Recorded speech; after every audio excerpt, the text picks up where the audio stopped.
akhirnya dapat juga tunaikan impian anak-anak untuk makan sukiya.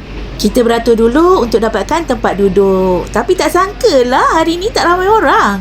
Pertama kali datang sini, wah, tempat dia memang luas, selesa dan sangat bersih. Staf pula sangat membantu. Ni akak dengan adik tengah sibuk bincang pasal kuah. Sorry lah, Mama memang tak tahu kuah-kuah tu.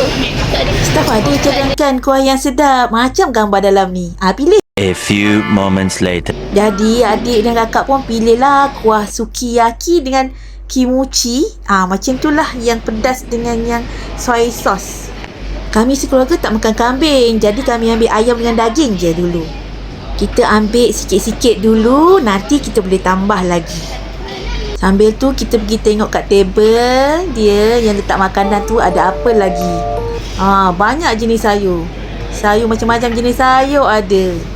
Ada juga ni kepal. Lepas tu ada juga berbola, hotdog. Korang kalau peminat sushi, memang patut makan banyak-banyak sushi dekat Sukiya ni. Memang puas hatilah makan sushi dia. Sedap. Ni pula section sos dia. Ada macam-macam jenis sos dia. Korang kalau pandai boleh campur-campurkan sos ni. Boleh jadi sedap. Tapi sis ni tak berapa pandai. Jadi sis pilih sos yang roasted tu. Campurlah sikit dengan oil chili flake. Lah, rupanya ada juga nasi. Satu nasi steam dan satu lagi nasi goreng gali. Tapi nasi goreng dia memang sedap. Memanglah puas hati makan daging syabu-syabu ni. Tengok tu, dah habis dah dia punya plate hitam tu, daging. Babah kerja kan. Babah first time makan kat sini, okey? Sedap tak?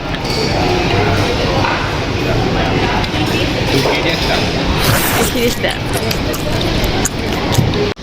Sedap tak kakak? Dia sedap. Selalu makan tak? Tak selalu makan. Adik, sedap tak? Dia tahu tak? Dah janji, Mama janji berapa lama dah? What? Akak? 2 bulan.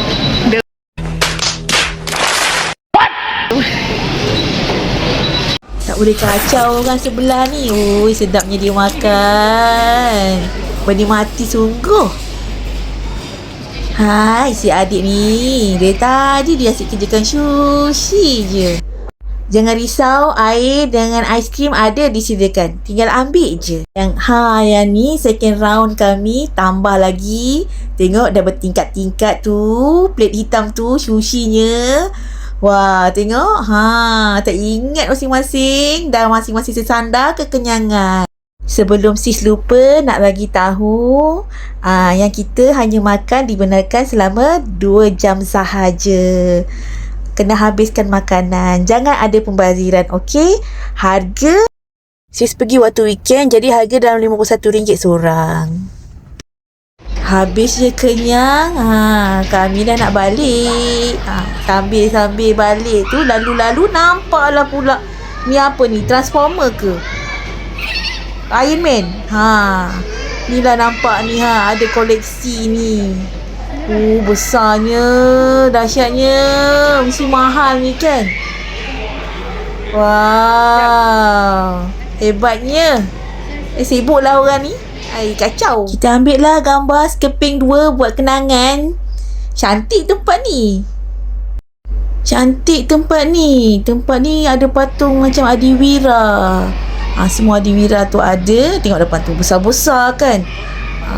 Ini diorang jual tau sebenarnya. So sis tak nampak lah harga yang besar-besar tu.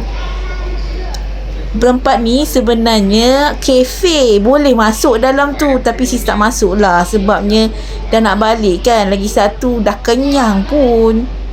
Next time lah kita lepak sini, okey? Thank you very